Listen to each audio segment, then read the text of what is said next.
তোমাদের সাথে আমি আমার একটি স্বপ্ন শেয়ার করি, বলতে পারো ইচ্ছে, শখ বা বর্তমানে এটি স্বপ্নে পরিণত হয়েছে। পড়াশোনার পাশাপাশি আমার হাতের কাজ করতে খুব ভালো লাগে, যেমন আঁকা, বিভিন্ন রকম ক্রাফট, এছাড়া সেলাই।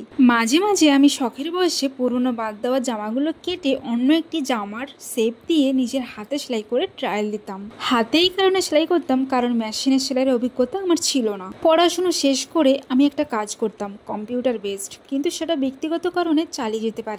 তারপর অনেক ঝড়ঝাপটা গেছে, সেগুলো না হয় এখন থাক। বাড়িতে বসে বোর হতাম, তারপর একটা সেলাই দিদিমণির সন্ধান পাই। সেখান থেকে 3-4 মাস প্রায় শিখি সেলাইটা। এখন মোটামুটি মেশিনে সেলাই করতে পারি, অন্তত নিজেরটা তো পারি, তবে অতটা অভিজ্ঞ নই আমি, এখনো হয়ে ওঠেনি। আমার বরমশাইয়ের সাথে মাঝে মাঝে এই শখের কথাটা বলতাম, তবে আবদার করিনি কিনে দেওয়ার জন্য। কিন্তু আমার বরমশাই নিজে থেকেই একদিন আমাকে বললো, চলো তোমাকে একটা সেলাই মেশিন কিনে দিই, তুমি বাড়িতে বসে বসে একটা কাজ তো অন্তত করতেই পারবে, সময় কাটবে তোমার অন্তত। আমার বরমশাই একটা স্ট্রিক্ট, যেটা করবো বলবো সেটা মন দিয়ে না করলে খুবই রেগে যান। যাই হোক, আমার কাজে যাতে একেবারে বোরিং ফিল না হয় তার জন্য স্পিকারটা কিনে দিয়েছে। বলেছে এটাতে তো আমি গান শুনবো, সাথে তুমিও শুনবে। যখন তুমি সেলাই করবে তখন তো আর তুমি দেখতে পারবে না, তখন ফোনে ব্লুটুথ স্পিকারে লাগিয়ে দিয়ে তুমি এটা অন্তত জোরে সাউন্ড দিয়ে শুনতে পারবে আর কাজ করতে পারবে, তাতে তোমার অনেকটাই বেটার ফিল হবে। স্পিকারটা থাকার জন্য অনেকটাই সুবিধা হয়েছে।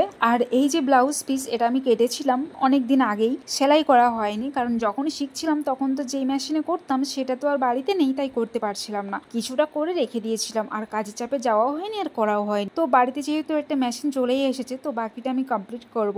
আর এখন করতে একটু প্রবলেম হচ্ছে, কারণ আমার মেশিনটা সবে সবে নিয়ে এসেছি, মানে নতুন নিয়ে এসেছি, তো এটা একটু হার্ড আছে, কিছুদিন চালালে ইজি হয়ে যাবে। আমার ঘোরাতে একটু প্রবলেমই হচ্ছে, পায়ে প্রচন্ড প্রেসার দিতে হচ্ছে।